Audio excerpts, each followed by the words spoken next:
So in this video, we're going to look at consequences of believing the scientific view, consequences of believing that the Big Bang was the creation of the universe.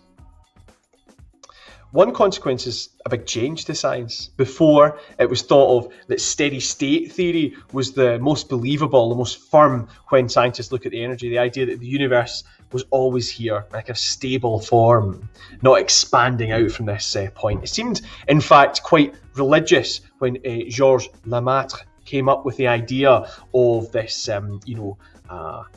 primeval atom. All right, sometimes it was called the cosmic egg. All right, at the start of the universe. It's quite a strange idea, but also in a way it sounds a little bit religious. This idea of a creation and so on.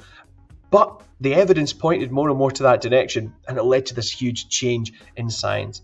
As we know, science moves based on evidence, and for some that's a great thing, and for others they think, you're always kind of changing about. I'm not so sure about that. Anyway, one consequence was the change to the science, a big change. Another consequence was rejection of the Bible. For some, they saw this as a godless explanation of the universe. All right, no need for a creator. In fact, the Big Bang, kind of caused itself naturally, not with a supernatural force like God, but through the laws of how our universe works. A lot saw this explanation as so comprehensive, covering everything, that they thought, I don't need this. I don't need the Bible to explain what happened at the start of the universe. It's not important. And lots of people reject the Bible on the confidence that this scientific explanation gives a better explanation than the scientific explanation. However, as you can see with this little icon down here, this also can lead to, and has led to, acceptance of the Bible as true.